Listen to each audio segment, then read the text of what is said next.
Hello बच्चों, one shot video lecture series के अंदर आप सभी का स्वागत है। और आज का हमारा नया टॉपिक जो है वो स्ट्रक्चर ऑफ एटम और न्यूक्लियर का है।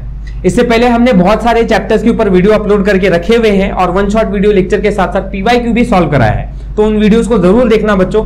आज की वीडियो के अंदर भी हम वन शॉट देखेंगे प्लस 2023 के पीवाईक्यूज सॉल्व करेंगे। ये क्वेश्चन बच्चों अगर एमएसटीसीटी में इस चैप्टर का वेटेज देखते हो तो 3 मार्क्स का है, मतलब 3 क्वेश्चन आप एक्सपेक्ट कर सकते हो इस चैप्टर से। तो ज्यादा टाइम वेस्ट नहीं करेंगे बच्चों और स्टार्ट करेंगे हमारे थ्योरी से और प्रीवियस ईयर क्वेश्चन को सॉल्व करना। ठीक है, तो पहला हमारा जो पॉइंट है बच्चों, इसमें है आप लोगों का बोर्स पोस्टुलेट।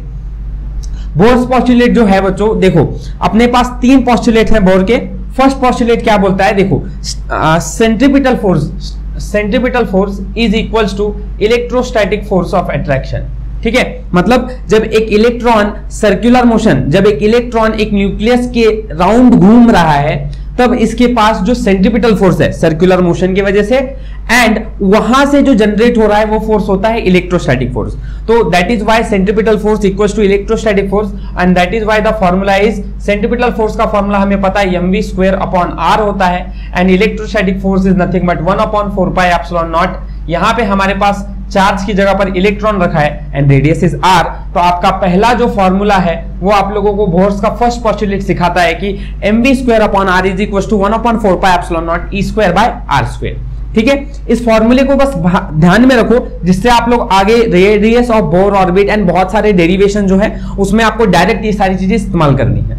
दूसरा जो पोस्टुलेट बोलता है बोर का, वो ये बोल रहा है कि इसके अंदर आपका जो एंगुलर मोमेंटम है, angular momentum of electron is nothing but integral multiple of nh/2π। इसको आप ऐसे भी लिख सकते हो कि it is mvr equals to nh/2π, right. तो ये 2 चीजें हैं आप लोगों को समझनी है यहाँ पर कि आपका जो सेकेंड बोहर पोस्टुलेट है वो एंगुलर मोमेंटम, देखो याद रखना एंगुलर मोमेंटम को लिखने का एक और फॉर्मूला भी है, दैट इज mvr होता है। ठीक है, एंड n जो है ये आपका प्रिंसिपल क्वांटम नंबर है, h जो है वो आपका प्लैंक्स कांस्टेंट है एंड 2π इज अ नंबर। ठीक है, तो आप लोगों को यहां पर ये सारी चीजें नोट करनी है कि किस चीज को क्या कहा जाता है, राइट। थर्ड पोस्टुलेट जो है वो बोलता है कि energy from higher orbit to energy of lower orbit का डिफरेंस अगर आप लोगे तो ये वैल्यू आपको hν जितनी एनर्जी इमिट करता हुआ दिखाएगा। ठीक है, तो ये 3 बोर्स के पोस्टुलेट थे, एकदम सीधे सिंपल। अब इनके वजह से हम लोग बोर्स के पोस्टुलेट से आगे के बोर्स के रेडियस, वेलोसिटी, एनर्जी ये सब निकालेंगे। ठीक है, अब मैं यहाँ पे आपको इनके फॉर्मूलाज भी डायरेक्ट बता सकता हूं, बट फर्स्ट ऑफ ऑल इसके फॉर्मूले को कैसे आया ये याद रखो, क्योंकि सीईटी है ना, ऐसा हो सकता है कि आपको पूछे कि रेडियस ऑफ बोर पोस्टुलेट का इसमें से करेक्ट फॉर्मूला कौन सा है। सो इफ यू अगर आप याद करोगे ना बच्चों, तो वो याद करने में बहुत ज्यादा डिफिकल्ट होता है। ठीक है, तो थोड़ा डेरिवेशन को देख लो जिससे आपको ये कंसेप्ट समझ में आ जाएगा एंड कभी भी आप इस कंसेप्ट को सॉल्व कर सकते हो। तो फटाफट हम पहले पॉइंट से स्टार्ट करते हैं, रेडियस ऑफ बोर पोस्टुलेट। ठीक है, ये हमें निकालना है, तो कितना रहता है इसको समझने के लिए मैं आपके सामने यहाँ पे रखता हूं सब डिटेल में एक्सप्लेनेशन। हमें यहाँ पे आपका बोर का फर्स्ट एंड सेकेंड ये 2 पोस्टुलेट्स इस्तेमाल करने हैं। बोर का फर्स्ट पोस्टुलेट क्या बोलता है, mv²/r इज इक्वल टू, है ना, nh 1/4πε0 e²/r², राइट। अब यहां पर देखो बच्चों, ये r से एक r कैंसिल हो जाएगा एंड हमें जो वैल्यू मिलने वाली है वो हमें v² की मिलेगी अगर मैंने m इधर लेकर आ गया तो, और अगर मैंने m इधर लेकर आया तो the formula becomes 1/4πε0 e²/m × r। So this is my first formula v² का, एंड अगेन मैं इस v² को मेरा इक्वेशन नंबर 1 बोलता हूं और अब स्टार्ट करता हूं। मेरा सेकेंड बोहर का पोस्टुलेट जो है वो बोलता है mvr is equal to nh/2π and therefore इधर से हमारे को क्या फॉर्मूला मिलेगा, अगर v का फॉर्मूला मैं देखूं तो ये हो जाएगा nh/2π m × r।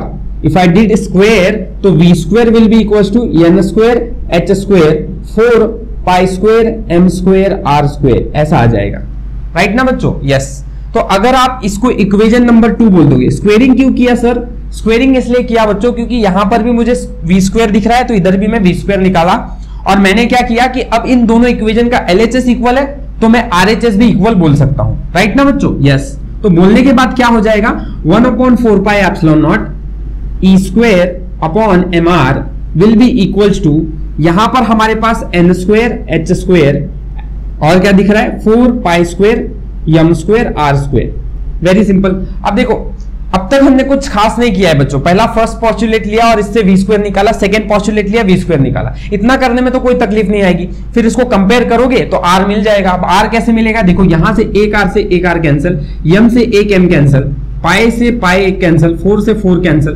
तो अभी यहां पर आप देखोगे तो आपके पास इधर बचा है e square divided by epsilon naught, और कुछ बचा है क्या, नहीं, इक्वल्स टू यहां क्या बचता है, N square H square upon 4 से 4 कैंसिल हो गया है, ठीक है, 4 से 4 कैंसिल हो गया है। तो अब क्या बचेगा आपके पास, यहां पे पाई एक बच रहा है और m इंटू आर बच रहा है। ये सारी चीजें बची हैं। मुझे r निकालना है तो मैं r को LHS की तरफ शिफ्ट करता हूं और इन दोनों को इधर लेके आता हूं। तो formula n square H square epsilon not upon pi M E square, ऐसा मिलेगा। देख लो बच्चों, राइट है कि नहीं, राइट है कि नहीं, यस। तो r की वैल्यू आप लोगों को जो मिली n square H square epsilon not upon pi M E square, ये आपका रिक्वायर्ड फॉर्मूला है रेडियस ऑफ बोहर ऑर्बिट का। या अब ये देखो, ये फॉर्मूले को तो याद रखना ही है आपको, ठीक है, लेकिन अगर आप देखोगे तो यहां पे n जो है ये प्रिंसिपल क्वांटम नंबर है। अगर इस क्वांटिटी को छोड़ दोगे तो बाकी h प्लैंक्स कांस्टेंट, क्योंकि इसकी वैल्यू एक कांस्टेंट है 6.63 into 10 to the power minus 34, epsilon not भी कांस्टेंट है 8.85 into 10 to the power minus 12, pi और constant number 3.14, mass and charge of electron are also constant. तो अगर ये सारी चीजें कांस्टेंट हो रही है तो इसकी कोई एक वैल्यू डिटरमाइन कर लेते हैं हम, जिससे हमें कैलकुलेशन करते समय हेल्पफुल होगा।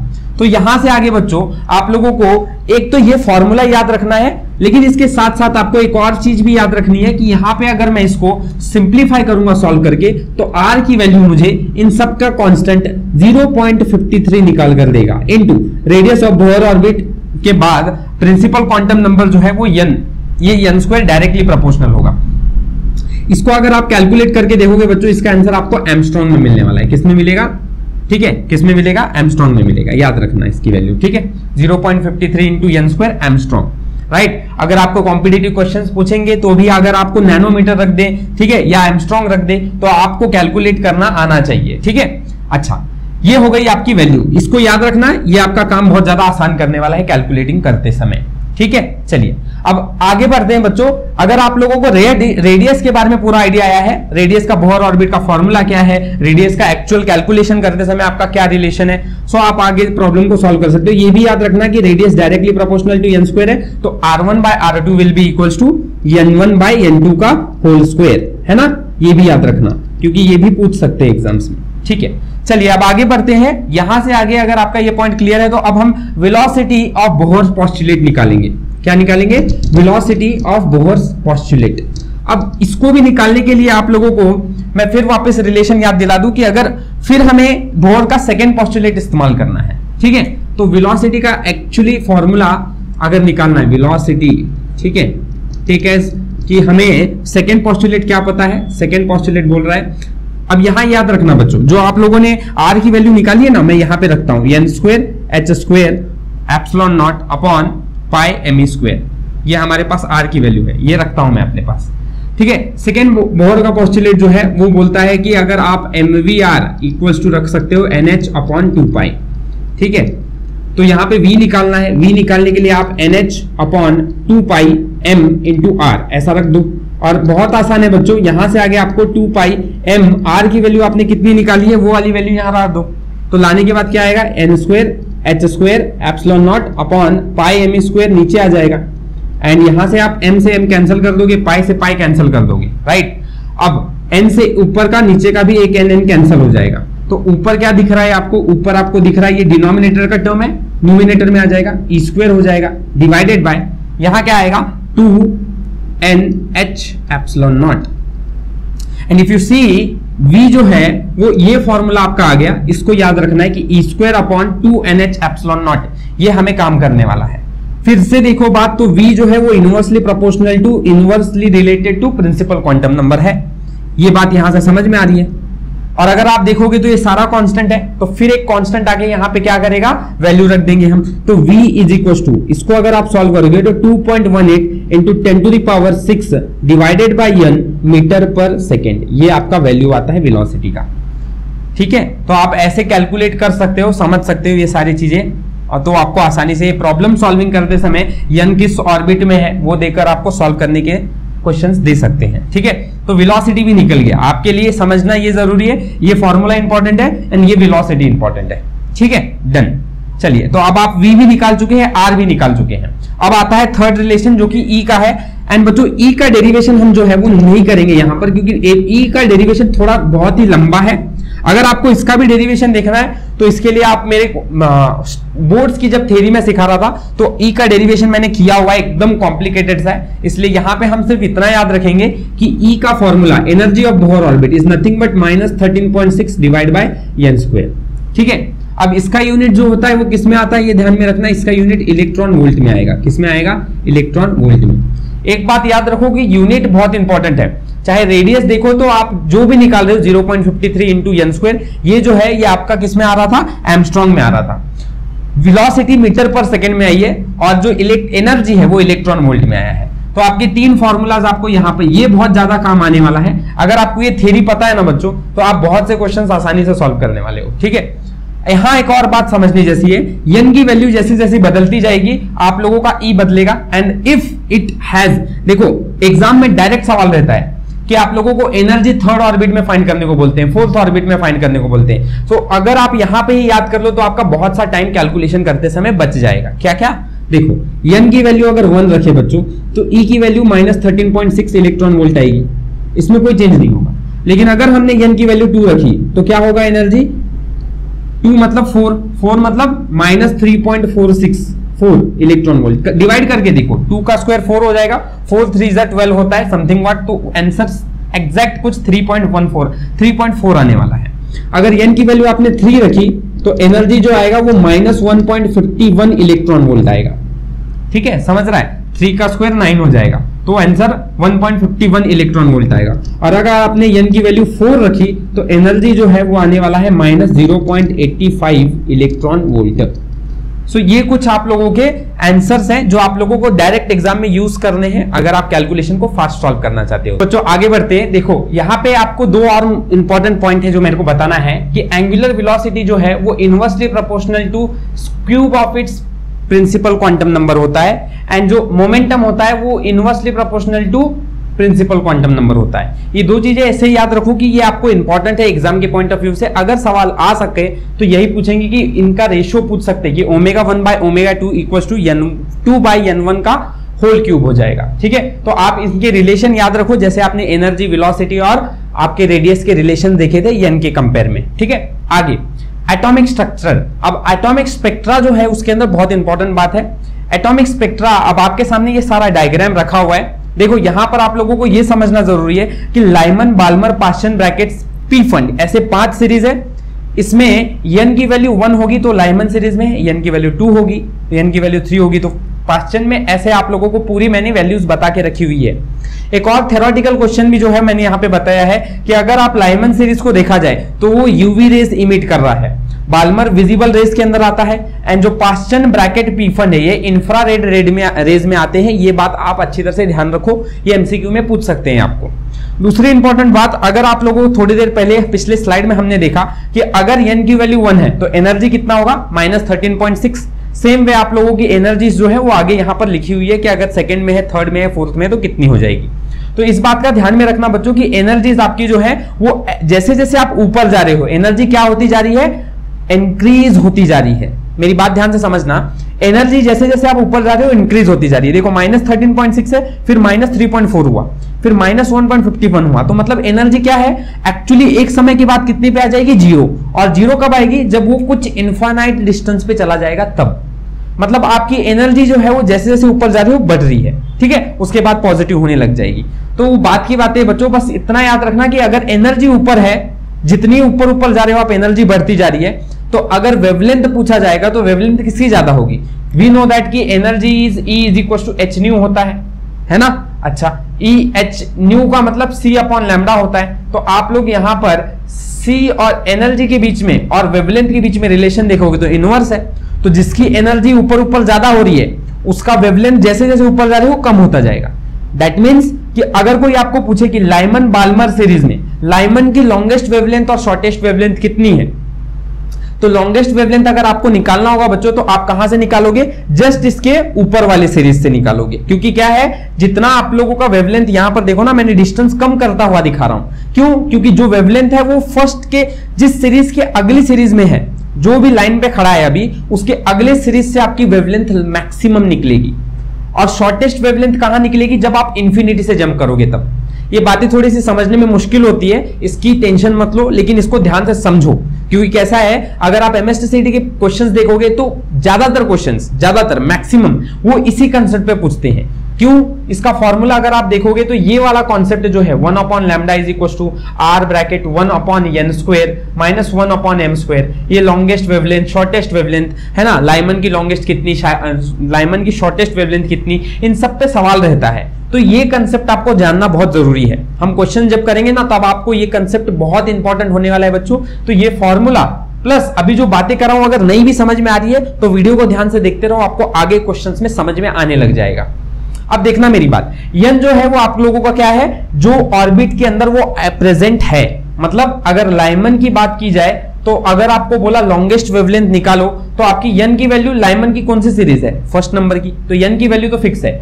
यम की वैल्यू जो है वो आप लोगों की डिपेंड करेगी कि आपको कौन सा वेवलेंथ निकालना है, लॉन्गेस्ट या शॉर्टेस्ट। फॉर एग्जांपल लॉन्गेस्ट निकालना है तो आप जस्ट उसके ऊपर वाले सीरीज से उसका एन का वैल्यू रख लेंगे। तो यन क्या है, अगली वाली सीरीज बाल्मर की है, यहां पे आपकी यम की वैल्यू कितनी होगी, 2।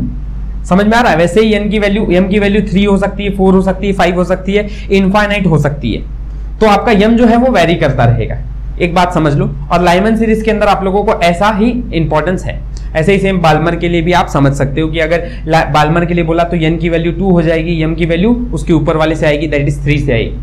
ऑलराइट, क्लियर हो रहा है ये। अब यहाँ पे आप एक बात और याद रखो, ये आर जो है वो आपका क्या है, आर जो है वो रिनबर्ग कांस्टेंट है, रिनबर्ग्स कांस्टेंट, ठीक है। एंड इसकी वैल्यू भी आप लोगों को एग्जाम में पूछी रहती है। इसका यूनिट बहुत इंपॉर्टेंट है, यूनिट होता है पर मीटर। क्या होता है, पर मीटर यूनिट होगा इसका। एंड अगर इसकी वैल्यू देखी जाए तो आर की वैल्यू होती है 1.097 इंटू 10⁻7 पर मीटर। ये होती है आपकी रिनबर्ग कांस्टेंट की वैल्यू, ठीक है। अच्छा, लेकिन बच्चों अगर आप कैलकुलेशन करोगे ना तो आपको आर की वैल्यू थोड़ी सी डिफिकल्ट होगी सॉल्व करते समय। आप इसकी लैम्डा की वैल्यू निकालने वाले हो, वो डिनोमिनेटर के अंदर है, फिर इसका कैलकुलेशन करना है। इसलिए मैं एक और आपको हिंट दे रहा हूं जो आपको एग्जाम अभी तो नहीं समझेगा, लेकिन जब आप क्वेश्चन सॉल्व करोगे ना तो आपको बहुत हेल्पफुल रहने वाला है। 1/r की वैल्यू याद रखो 911 एंगस्ट्रॉम होती है, ठीक है। 1/r की वैल्यू 911 एंगस्ट्रॉम होती है, ठीक है। तो ये सब चीजें आप नोट कर लीजिए। आगे बढ़ते हैं, आइसोटोप्स को समझते हैं। अब देखो आपको ये छोटे छोटे कंसेप्ट जो है वो आप बोलोगे सर कहां इस्तेमाल होने वाला है। यस, ये इस्तेमाल होता है बच्चों। प्रीवियस ईयर क्वेश्चंस में हम देखेंगे कि अगर आपको आइसोटोप का मीनिंग नहीं पता है तो आप उस क्वेश्चन को सही से नहीं सॉल्व कर पाओगे, ठीक है। इसलिए आपको ये कंसेप्ट जानने जरूरी होते हैं। Having same atomic number but different atomic mass number, ऐसा आइसोटोप जिसका एटॉमिक नंबर तो सेम है ना, पर डिफरेंट एटॉमिक मास नंबर होता है। जैसे कि एग्जांपल के लिए ऑक्सीजन एटॉमिक नंबर देखो सेम है, बट एटॉमिक मास नंबर क्या है, डिफरेंट होता जा रहा है। ऐसे टाइप के एलिमेंट्स को हम बोलते हैं। देखो ये बात आपको पता है ना बच्चों कि हम एटॉमिक नंबर किधर बताते हैं, नीचे, और एटॉमिक मास नंबर किधर बताते हैं, ऊपर, है ना। एटॉमिक नंबर को हम Z से बताते हैं, एटॉमिक मास नंबर को हम A से बताते हैं। और इसी वजह से आपका एटॉमिक मास नंबर जो है वो वेरी कर रहा है एंड एटॉमिक नंबर जो है वो कांस्टेंट है। ऐसे जब भी देखोगे आप उसको आइसोटोप्स बोलोगे, इसका ध्यान में रखना। आइसोबार, अब आइसोबार्स क्या होते हैं बच्चों, सेम एटॉमिक मास, जैसे यहां पे एटॉमिक नंबर सेम है, यहां एटॉमिक मास नंबर सेम है, पर एटॉमिक नंबर वेरी करेगा यहां पर। जैसे फॉर एग्जांपल हाइड्रोजन का एटॉमिक नंबर आप देखो 1 है, हीलियम का एटॉमिक नंबर देखो 2 है, पर हाइड्रोजन का एक आइसोटोप है जिसका एटॉमिक मास नंबर 3 होता है, और हीलियम का भी एक आइसोटोप है जिसका एटॉमिक मास नंबर 3 होता है। तो देखो यहाँ पे एटॉमिक मास नंबर सेम आ रहे हैं, ठीक है, लेकिन एटॉमिक नंबर वेरी कर रहे हैं। तो आप लोगों को इनको आइसोबार्स कहा जाता है। दोनों का डिफरेंस आपको समझ में आना चाहिए, ये यहां मेरा इंपॉर्टेंट टारगेट था। नेक्स्ट कंसेप्ट आता है मास डिफेक्ट। अब मास डिफेक्ट से रिलेटेड सवाल बहुत कम रहते हैं, एक्चुअली बोला जाए तो बहुत रहते ही नहीं है, पर इसका फॉर्मूला आपको जानना रहना चाहिए कि delta M is equal to M into Z into mass of proton plus A minus Z mass of neutron bracket close minus capital M. क्या समझ में आ रहा है बच्चों? Delta M is nothing but Z into M P plus A minus Z M N minus capital M. That is Z जो है ये आपका एटॉमिक नंबर है है ना, और A जो है वो एटॉमिक मास नंबर है, M जो है ये मास ऑफ प्रोटॉन है, Mn जो है वो मास ऑफ न्यूट्रॉन है, और ये जो है वो मास मेजर्ड। देखो बात ध्यान से समझना, मास डिफेक्ट होता क्या है? मास डिफेक्ट वो चीज है, देखो आप एक न्यूक्लियस को लेकर रहे हो और उसका मास देख रहे हो अकेले में, और एक आपने न्यूक्लियस उठाया और आपको नंबर ऑफ न्यूक्लियस मिले हुए और आपने उसका मास देखा, तो एक्चुअली क्या है, मास का जो डिफरेंस आ रहा रहता है ना, इन दोनों को कैलकुलेट करते हैं हम मास डिफेक्ट से। ठीक है, इसमें डिफॉल्ट्स रहते हैं थोड़े बहुत, ये आगे की बहुत कॉम्प्लिकेटेड बातें, यहां हम फॉर्मूले की बात कर रहे हैं ज्यादातर, तो कॉन्सेप्ट को थोड़ा सा इस फॉर्मूले के अंदर ना रखो तो समझ में ज्यादा अच्छी तरह से, सिर्फ फॉर्मूला आपको ध्यान में रखना है, ये ध्यान में रखिए। ठीक है, नहीं पता है जो चीज मैंने आप लोगों को अभी भी बताई वो सब चीजें आप नोट कर लो, मैंने अभी रिवाइज किया था। ठीक है, तो वीडियो को पीछे जाकर आप देख सकते हो और इनको आप नोट कर लो। ठीक है, किसको क्या कहा जा रहा है, इसका फॉर्मूला बहुत इंपॉर्टेंट है, याद रखना, ये फॉर्मूला आपको एग्जाम में एज इट इज पूछा जा सकता है। ठीक है, चलिए इस तरह से हमारा मास डिफेक्ट का कंसेप्ट खत्म होता है। अब इसके बाद आता है एक binding energy. Binding energy is nothing but is mass into c का स्क्वायर, मास इंटू वेलोसिटी का स्क्वायर। ठीक है, अब यही आप मास डिफेक्ट के अंदर कंसीडर करोगे, और सी डिवाइडेड बाय आप लोगों को, ये देखो ये सी वेलोसिटी ऑफ लाइट है, मास डिफेक्ट रखते समय आप डेल्टा एम रखना, मतलब ये सारी वैल्यूज को रखोगे माइनस सी स्क्वायर कर दोगे। ठीक है, ये ध्यान में रखो, बाइंडिंग एनर्जी तब निकल जाएगी आपकी, वेरी सिंपल। ठीक है, तो बच्चों आगे अगर देखा जाए तो रेडियो एक्टिव डीके, ये एक इंपॉर्टेंट कंसेप्ट है। अल्फा, बीटा, गामा, 3 टाइप के डीके होते हैं इसके अंदर। अल्फा डीके किसे कहा जाता है? देखो अगर आपके पास एक एलिमेंट है एक्स नाम का, जिसका एटॉमिक नंबर आप बोलो जेड है और एटॉमिक मास नंबर ए है, कुछ भी हो सकता है, जैसे यहाँ पे 4 हो सकता है, यहाँ 5, 6, 7, 8 कुछ भी हो सकता है। ठीक है, लेकिन अगर आप लोगों को उसके अंदर अल्फा डीके देखना है तो इसमें होता क्या है कि आपकी एक्स की वैल्यू अब बदलकर वाई हो जाएगी। ठीक है, वो दूसरा एलिमेंट बन जाएगा, जैसे ये यूरेनियम है और ये थोरियम है, ऐसा कंसिडर कर सकते हैं आप। तो Z जो है वो आपका 2 से कम हो जाएगा, है ना, और जो आपका A है वो 4 से कम हो जाएगा। ऐसा अगर आपको डीके दिखता हुआ मिल रहा है तब आप उसको बोलोगे ये अल्फा डीके करेगा। इसका एक एग्जांपल आपके लिए सबसे बेस्ट जो रहेगा वो होगा यूरेनियम का। आप यूरेनियम के अंदर देखो तो यूरेनियम का एटॉमिक नंबर होता है 92 एंड एटॉमिक मास नंबर होता है 238। अगर आप इसको सॉल्व करोगे तो आपकी यूरेनियम के बाद वैल्यू जो आएगी वो थोरियम की आएगी, वो 2 से कम हो गया और ये 4 से कम हो जाएगा, और इसमें से जो इमिट होगा वो अल्फा डीके होगा। ठीक है, तो आप बस इतना ध्यान में रखो कि अगर ऐसा एलिमेंट आपको दिख रहा है जहां पे आपका एटॉमिक मास नंबर जो है वो 4 से कम हो रहा है और एटॉमिक नंबर 2 से कम हो रहा है, तब आप उन टाइप के डीके को क्या बोलेंगे? अल्फा डीके कहोगे। ठीक है, ये बात ध्यान में रखो। चलो इसको नोट भी कर लो, ये थोड़ा एग्जांपल इंपॉर्टेंट है, यूरेनियम से थोरियम का कन्वर्जन, ये एग्जाम में पूछा जा सकता है। एंड ऐसे मैं सिर्फ आपको कंसेप्ट सिखा रहा हूं यहां पर। ठीक है, क्वेश्चंस कैसे रहेंगे ये आप लोगों को एग्जाम में देखना है, प्रैक्टिस करने हैं तो समझ में आएगा। ठीक है, इसके बाद बीटा डीके। बीटा डीके जो होता है इसमें आपका एटॉमिक नंबर Z है, एटॉमिक मास नंबर A है। जब रिएक्शन होती है तब इस समय क्या होता है कि आपका एटॉमिक नंबर जो है वो बदल रहा नहीं है, पर एटॉमिक मास नंबर जो है वो नहीं बदल रहा है, और एटॉमिक नंबर जो है वो 1 से बढ़ जाता है। अगर ऐसे टाइप के डीके हो रहे हैं, प्लस इसमें इलेक्ट्रॉन्स का रिमूवल हो रहा है, एंटी न्यूट्रिनो पार्टिकल रिमूव हो रहा है, तो इस तरह से अगर आप देखोगे तो आप बोलने का है कि ये जो हो रहा है बीटा डीके हो रहा है। ठीक है, इसमें आप लोगों को इतना गौर करना है कि एटॉमिक मास नंबर जो है वो एज इट इज रहेगा और नंबर 1 से बढ़ जाएगा, बस इतनी सी बात, यही होती है बीटा डीके। गामा डीके बहुत आसान है, आपका पेरेंट न्यूक्लियस जो है वो जब इमिट होगा तो वो अपने डॉटर न्यूक्लियस को इमिट करता है इसके साथ। ठीक है, तो वो एज इट इज साइज थोड़ी कम रहती है पेरेंट न्यूक्लियस से, यही बात रहती है, और एनर्जी थोड़ी बहुत कम रहेगी। तो ये सब बातें हैं जो रेडियो एक्टिव डीके के अंदर 3 टाइप के डीकेज में आपको दिखते हैं। इसके बाद आता है law of radioactive decay, and ये फॉर्मूला आपको याद रखना है, n = n0 e⁻ lambda × t।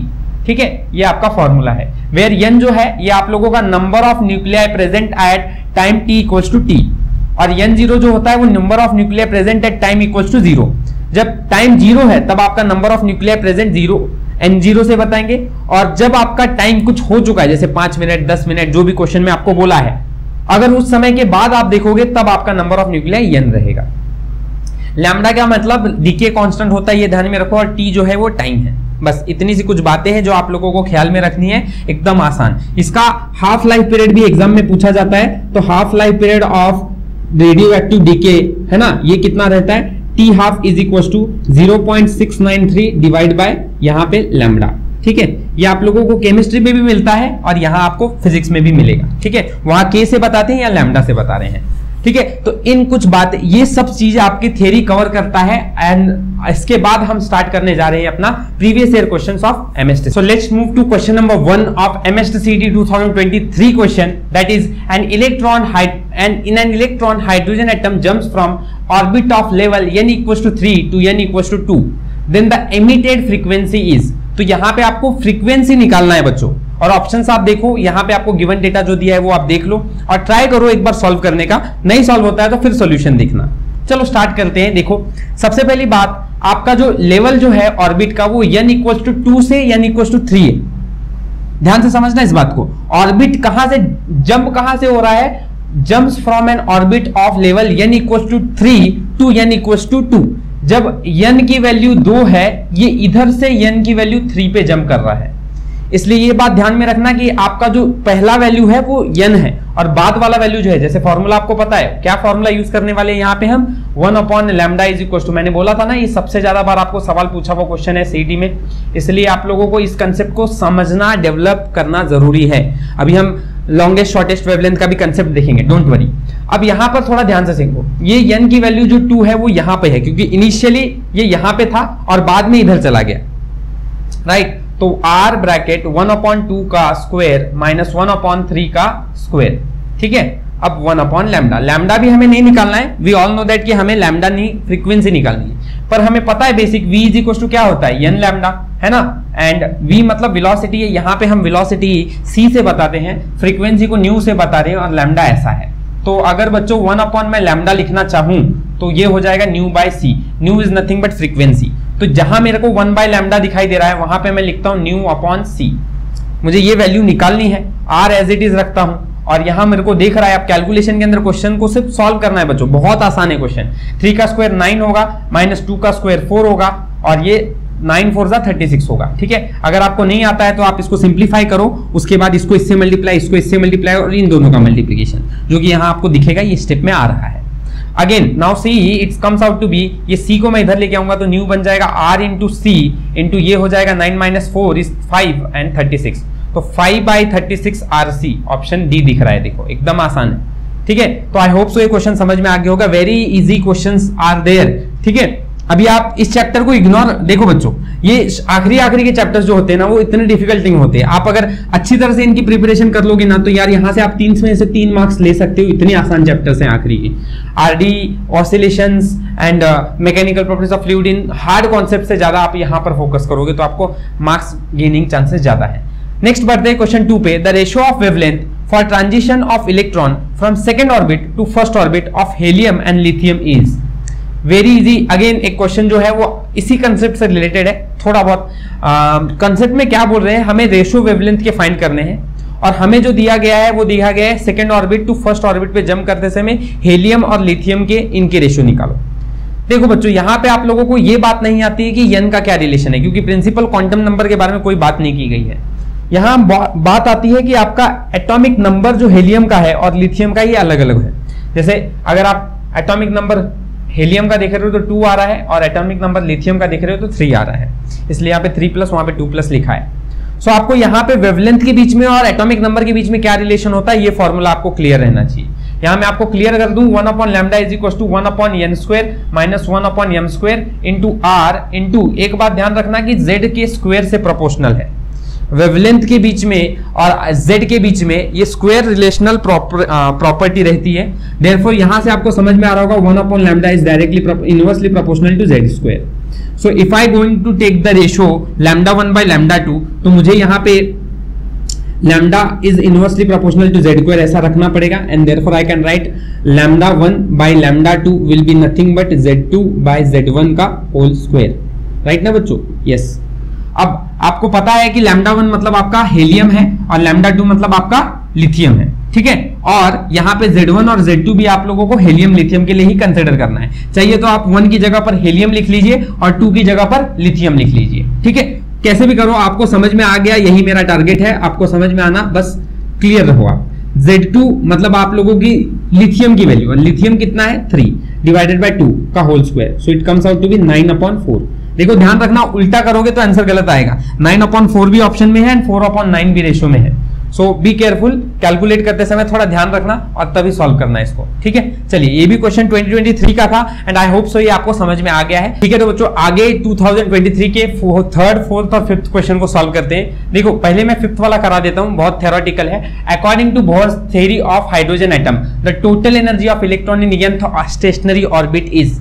देखो यहां पे आपको पूछ रहा है टोटल एनर्जी जो है वो n को कैसे होगा, तो n जो है वो आपको पता है -13.6 डिवाइड बाई n स्क्वायर होता है। ये तो एनर्जी का होता है, यस बच्चों, एनर्जी का फॉर्मूला एंड टोटल एनर्जी, ये आप एक्चुअली एनर्जी जो निकाल रहे हो वो कोई और एनर्जी नहीं, टोटल एनर्जी ही निकल रही रहती है and it is nothing but kinetic plus potential का एडिशन। सो देयरफॉर आप देख रहे होगे कि ये inversely proportional to n square है, हमने थ्योरी में भी किया है, तो अगेन मैं इसका डायरेक्ट आंसर आपको लिख दिया हूं कि inversely proportional to n square, very simple, ठीक है। अब आप क्वेश्चन नंबर थर्ड को पढ़ो, देखो कैसे सॉल्व करना है इसको, ठीक है। देखिए क्वेश्चन में क्या बोल रहे हैं वो, द रेशियो ऑफ, अब देखो ये कंसेप्ट में अब लॉन्गेस्ट शॉर्टेस्ट का सब फिनोमिना आ गया, ratio of longest to shortest wavelength emitted in Paschen series of hydrogen atom is. तो आपको रेशियो बताना है शॉर्टेस्ट एंड लॉन्गेस्ट का, ठीक है, सॉरी लॉन्गेस्ट टू शॉर्टेस्ट का पास्चन सीरीज के अंदर। अब मेरी बात ध्यान से समझना, मैं अभी आपको बता रहा था कि अगर आप लोग लॉन्गेस्ट वेवलेंथ की अगर आपको वैल्यू निकालनी है तो लॉन्गेस्ट कब निकलता है, जस्ट उसके ऊपर वाले में से, मतलब लॉन्गेस्ट निकालने के लिए आप लोगों की n की वैल्यू तो पास्चन के लिए कितनी होगी बच्चों, n की वैल्यू कितनी होगी 3 होगी, राइट। लेकिन अगर आपको लॉन्गेस्ट में निकालना है तो आप क्या करोगे, जस्ट उसके करस्पॉन्डिंग ऊपर वाला आप m पकड़ोगे, ठीक है, मेरी बात समझो ध्यान से। और अगर आपको बोला शॉर्टेस्ट के लिए तो आपकी n की वैल्यू 3 है क्योंकि पास्चन ही है, लेकिन m की वैल्यू इनफाइनाइट हो जाएगी। ये बात मेरी ध्यान से समझना, ये शॉर्टेस्ट के लिए एप्लीकेबल है, right. So therefore now I am going to use for longest 1 upon lambda is equal to r bracket 1 upon n का स्क्वायर माइनस 1 अपॉन m का square, and what is n का square is 1 upon n is 3 का square minus 1 upon 4 का square. Now calculate this 1 upon lambda is equals to r bracket. See, tell me 4 का square is 16, 3 का square is 9, तो 16 minus 9 cross multiply होगा divided by 16 9 का 144 होता है। So if you are going to take lambda is 144 divided by this comes out to be 7r. तो lambda की value ये आ गई, ये लॉन्गेस्ट की आई बच्चों।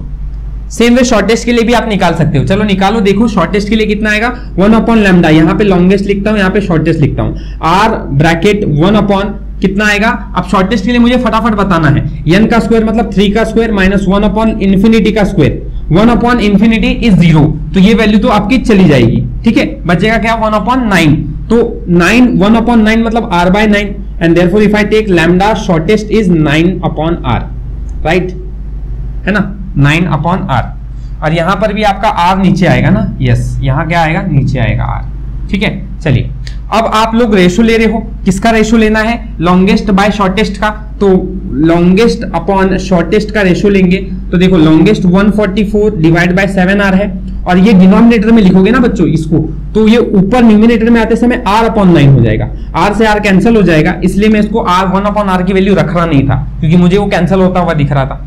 अब 144 डिवाइडेड बाय 7 9 63, तो 144 डिवाइड बाय 63 ऑप्शन है क्या, यस, ऑप्शन ए करेक्ट है, ऑप्शन ए करेक्ट है, ठीक है। अब आप देख लो, आपको समझ में आ रहा होगा, नहीं प्रॉब्लम है तो वीडियो को पॉज करके कहीं पर पीछे जाकर देखो, जहां दिक्कत आती है, जहां तकलीफ लगता है वहां आप मेरे को कमेंट सेक्शन में सवाल पूछो, मैं इसका आंसर दे दूंगा। आगे बढ़ते हैं क्वेश्चन 4 पर, the shortest wavelength in Balmer series of hydrogen atom is equal to the shortest wavelength in bracket series of hydrogen atom having atomic number z, having atomic number z। Now you have to calculate the value of z, तो value of z कितनी होगी ये आपको find करने को उन्होंने बोला हुआ है, ठीक है। तो देखिए बच्चों आप क्या करेंगे, आप यहां ध्यान से समझो, सिर्फ हमें इक्वल कब बोला गया, shortest wavelength in bracket series of hydrogen atom z, तो ब्रैकेट सीरीज में हाइड्रोजन एटम z की बात कर रहे हो, ठीक है, और उस वैल्यू को हमें बताना है, ठीक है। अभी यहां पर आप लोग पहली बात तो shortest wavelength in Balmer series कितना होता है निकालो, फिर इक्वल करना है उसको शॉर्टेस्ट वेवलेंथ के साथ, ठीक है। तो 1 upon lambda is equal to r bracket, shortest निकालना है मतलब बच्चों 1 अपॉन n का स्क्वायर माइनस 1 अपॉन m का स्क्वायर, शॉर्टेस्ट मींस इंफिनिटी से जम करेगा, मतलब n की वैल्यू किसके लिए, बाल्मर के लिए, लाइमन बाल्मर, मतलब n की वैल्यू 2 है ना, और m की वैल्यू क्या होगी, इनफाइनाइट होगी, चलो फटाफट बताओ मुझे, 1/2 का स्क्वायर 4 आएगा, माइनस 1 ये इन्फिनिटी आएगा इसका square, so it is going to be cancel. So 1/λ कितना आ गया, r divided by 4, therefore lambda will be 4/r, right. ये आ गया आपका बाल्मर का, लैम्डा बाल्मर का। सेम वे आप लोगों का 1/λ किसके लिए निकालना है, बाल्मर के बाद शॉर्टेस्ट है ब्रैकेट के लिए, तो ब्रैकेट के लिए br लिखता हूं, 1r ब्रैकेट 1 अब मैं डायरेक्ट बोलूं ना वैल्यू कितनी आएगी ब्रैकेट के लिए, ब्रैकेट मतलब लाइमन बाल्मर पास्चन ब्रैकेट 4 है ना, तो n की वैल्यू 4 का स्क्वायर माइनस 1 इन्फिनिटी का square, so it comes out to be r/16 and therefore for Balmer the series is 16/r, 16/r। अब ध्यान से देखो बच्चों, यहां पे आप लोगों को है ना एटॉमिक नंबर से कंपेयर किया है। मैंने थोड़ी देर पहले ही बताया कि एटॉमिक नंबर जो है वो z से इनवर्स, लैम्डा से इनवर्सली प्रोपोर्शनल होता है, तो नीचे यहां पे z², यहां पर भी z², ठीक है, यही कर देता हूं। और मैं यहां पे कंक्लूजन जान रहा हूं कि दोनों की वैल्यूज जो है वो इक्वल है, मतलब lambda for Balmer is equal to lambda for bracket, and यहां पे मैं लिख सकता हूं 16/r z², ठीक है। मुझे निकालना किसका है, ब्रैकेट के लिए निकालना है, तो यहां z² रखता हूं, ठीक है, यहां नहीं, यहां पे आएगा 4/r, है ना। ये z² मुझे इसके लिए नहीं बोला है, z² सिर्फ हाइड्रोजन एटम ब्रैकेट के लिए बोला है, तो मैं यहां पे इस्तेमाल नहीं करूंगा, सिर्फ ब्रैकेट पे ही लिखूंगा 16/r z², r से r कैंसिल हो जाएगा, एंड यहां आप देखो 4 1 जा 4, 4 4 जा 16, z² इधर चला जाएगा तो 1 जाएगा 4, तो z आ जाएगा आपका 2, तो करेक्ट ऑप्शन है आपका ए, ठीक है। तो फिर अगेन यही बातें आप लोगों को जहां पर तकलीफ है कमेंट सेक्शन में पूछो, मैंने आपको सीधा क्लियर समझाया बच्चों। पहले आप लैम्डा बाल्मर के लिए निकाल रहे हो, फिर आप लैम्डा ब्रैकेट के लिए निकाल रहे हो, फिर इन दोनों को आपने कंपेयर करके इक्वल कर दिया। आपको बोला गया था ब्रैकेट के लिए एटॉमिक नंबर z है, तो मैंने एटॉमिक नंबर सिर्फ z ब्रैकेट के लिए रखा, बाल्मर के लिए नहीं रखा, एंड सॉल्व करके आंसर निकाल लिया। नेक्स्ट क्वेश्चन पे पढ़ते हैं। क्वेश्चन 6 क्या बोल रहा है, a radio active sample has half life period of 5 years। देखो ये हाफ लाइफ पीरियड जहां बोलता है, ये थोड़ा सा कॉन्सेप्ट अलग सा है जिसकी हमने थ्योरी में बात नहीं की है। देखो यहां पे आपको percentage of fraction decade in 10 years निकालना है, तो कितना फ्रैक्शन डिके हुआ है ये निकालना है। देखो बच्चों, अगर आप n/n0 देखोगे तो ये होता है रेशो अनडिकेड फ्रैक्शन का, तो मेरी बात ध्यान से समझना, तो डिकेड फ्रैक्शन का क्या रेशो होगा, 1 - n/n0। देखो ध्यान से समझो, क्या बोला मैंने, अनडिकेड फ्रैक्शन का रेशो वो होता है, तो डिकेड फ्रैक्शन का रेशो क्या होगा, 1 - n/n0, ठीक है। ये बात समझ में आई, ये थोड़ा कॉन्सेंट्रेट करो, समझ में आ जाएगा, डिफिकल्ट नहीं है। अब आपको अगर क्या बोला, डिकेड फ्रैक्शन अगर निकालना है, तो first of all you understand the concept, formula क्या रहता है, चाहे अनडिकेड निकालने को बोले चाहे डिकेड निकालने को बोले, क्या करना है, पहले आप अनडिकेड का देख तो लो फॉर्मूला क्या है, n = n0, it is 1/2 T/T, where small t is nothing but ये हाफ लाइफ का जो आपको कॉन्सेप्ट दिया है ना, हाफ लाइफ, वहां पे आपको स्मॉल टी यूज करना है, और कैपिटल टी डिकेड कितने बाद हुआ है ना, वो निकालना रहता है। तो कैपिटल टी और स्मॉल टी, यहां पे आपको कैपिटल टी 10 years दिख रहा होगा बच्चों, और अगर आप हाफ लाइफ देखोगे तो यहां पे स्मॉल टी आपको 5 दिया है, ठीक है। अब मेरी बात ध्यान से समझना, ये तो अगर आप निकालोगे तो आपको अनडिकेड फ्रैक्शन मिलेगा, पर निकालना क्या है, डिकेड फ्रैक्शन, तो आप दोनों तरफ क्या करो, 1 माइनस कर दो, दोनों तरफ 1 - 1/2 की पावर t⁻t, रखो वैल्यूज को, 1 - 1/λ, तो ये वैल्यू तो आप लोग यहां पे मल्टीप्लाई करोगे तो n0 - n divided by n0 मिलेगा, यही आपका परसेंटेज निकल रहा है। 1 - 1/2 t की पावर कितनी है, 5, स्मॉल टी 5 है ना, capital T I think correct ना, इट इज स्मॉल टी कितना दिया है आप लोगों को, स्मॉल टी आप लोगों का कैपिटल, स्मॉल टी आपका 10 है, कैपिटल टी आपका 5, 1 माइनस ये हो जाएगा 2, तो 1/2 की power 2, that comes out to be 1 - 1/4, and इसको आप सॉल्व करोगे तो 4 - 1 divide by 4 that is nothing but 3/4, तो इसको 3/4 मतलब 0.75 होता है, इसको 100 से मल्टीप्लाई किया तो comes out to be 75%, which is option C, ठीक है। ओके, आई होप सो ये पॉइंट्स आपके क्लियर हो गए होंगे। 2023 में आपको जो क्वेश्चंस पूछे गए थे एमएसटीसीटी में, ये क्वेश्चंस हमने यहाँ पर सॉल्व किए हैं। कुछ भी डाउट है कमेंट सेक्शन में जरूर पूछ लेना, ठीक है। और ऐसे ही हम बहुत सारी क्वेश्चंस और सीरीज लेकर आने वाले हैं, तो चैनल को जरूर सब्सक्राइब कर लेना। थैंक यू फॉर वॉचिंग, मिलते हैं नेक्स्ट वीडियो।